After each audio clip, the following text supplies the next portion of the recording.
अस्सलाम वालेकुम, मैं हूं अरबाब जहांगीर। आप देख रहे हैं मेरे यूट्यूब चैनल। उम्मीद है तमाम देखने वाले खैरियत से होंगे।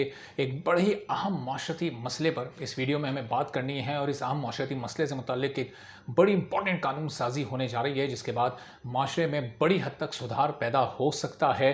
चलें जनाब, तेज़ी से अपनी वीडियो की तरफ बढ़ते हैं और आपको बताते हैं कि ये कौन सा इंतहाई अहम मसला है। अल्लाह ताला ने मियाँ बीवी को एक दूसरे का शरीक हयात करार दिया है और एक दूसरे का लिबास करार दिया है। आप देखें कि हम माशरती तौर पर सुनते भी हैं कि मियाँ बीवी एक ही गाड़ी के दो पहिए हैं, और अगर एक पहिया अलग हो जाए तो फिर गाड़ी का चलना कितना मुश्किल मुश्किल नहीं बल्कि नामुमकिन हो जाता है। ये आपको भी पता है। लेकिन बदकिस्मती हमारे माशरे की ये है, अखलाकी दिवालियापन हमारे माशरे का ये है कि हमारे माशरे में हमारे इर्द गिर्द बहुत सारे ऐसे लोग पाए जाते हैं जो कि मियाँ बीवी के इस पाकीज़ा और मुक़द्दस रिश्ते को ख़त्म करने की, ख़राब करने की कोशिश करते हैं, उसमें दरार पैदा करने की कोशिश करते हैं, इसमें गलतफ़हमियाँ पैदा करने की कोशिश की जाती है।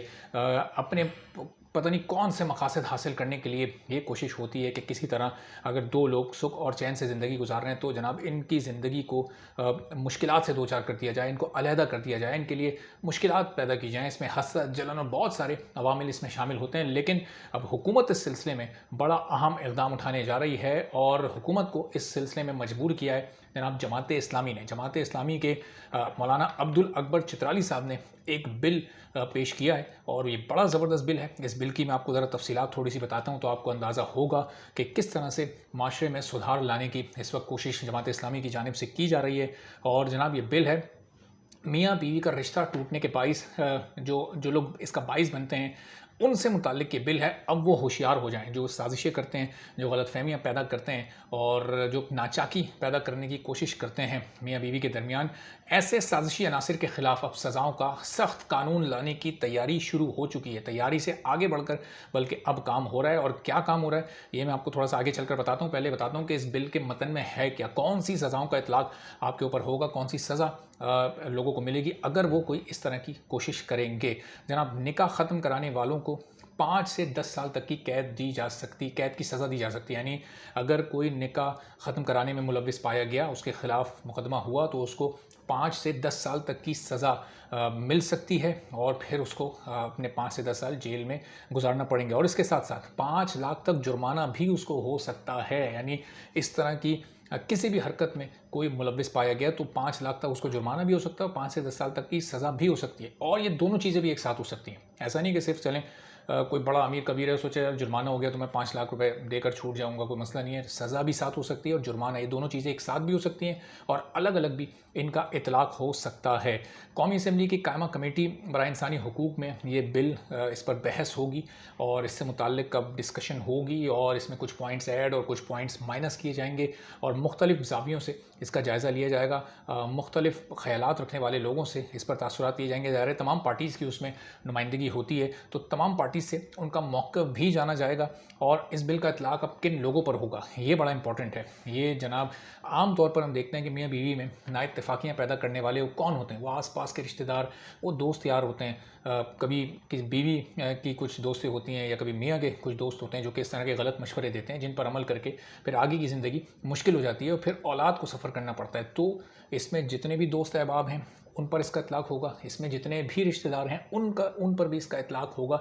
यानी किसी शौहर या बीवी का कोई रिश्तेदार भी इसमें मुलविस पाया गया तो उसके ख़िलाफ़ भी इसका इतलाक़ होगा। लेकिन गौर इसमें ये किया जा रहा है कि महरम जो रिश्ते हैं उन पर इसका इतलाक़ ना किया जाए और ये अब चीज़ एक फाइनलाइज़ होगी कि महरम पर इसका इतलाक़ नहीं करना। देखना ये कि इस मीटिंग के बाद ये फ़ाइनल हो पाता है या नहीं हो पाता। लेकिन दीगर जितने भी तमाम रिश्ते हैं उन पर इसका इतलाक़ होगा और सज़ाएँ आपको मैंने बता दी हैं जनाब। ये 5 से 10 साल तक की सज़ा है, यानी 5 साल भी हो सकती है, 6, 7, 8 लेकर 10 तक भी हो सकती है और जनाब 5 लाख रुपए तक का जुर्माना है और ये दोनों सज़ाएँ एक साथ भी हो सकती हैं। तो ऐसे तमाम नेगेटिव माइंड लोग, साजिशी ज़हन रखने वाले लोग जो कि इस तरह के गेम करते हैं, ये इस तरह की मुख्तलिफ़ टेक्निक्स इस्तेमाल करते हैं और सिर्फ अपनी वक्ती खुशी के लिए किसी के रिश्ते को तोड़ने का बाइस बनते हैं, तो वो अब बिल्कुल होशियार हो जाएं। अगर इस तरह की दोनों में से कोई भी फ़रीक अगर इस पर मुकदमा दर्ज करवा सकता है और वो किसी को नामज़द कर सकता है, मियाँ या बीवी। ज़ाहिर है आप एक का साथ दे रहे हैं और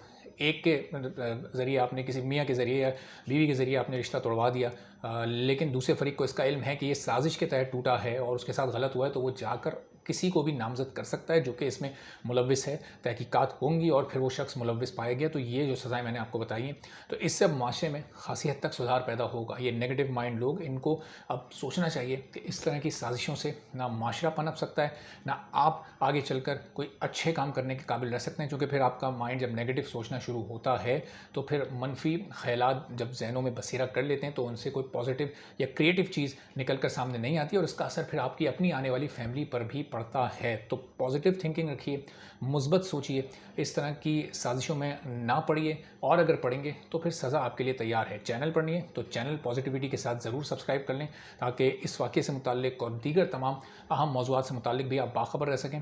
बेल आइकॉन ज़रूर प्रेस कर दें ताकि तमाम वीडियोज़ आप तक भी बर वक्त पहुँच सकें। इजाज़त दीजिए, अगली वीडियो में फिर आपसे मुलाकात होगी। अल्लाह हाफ़िज़।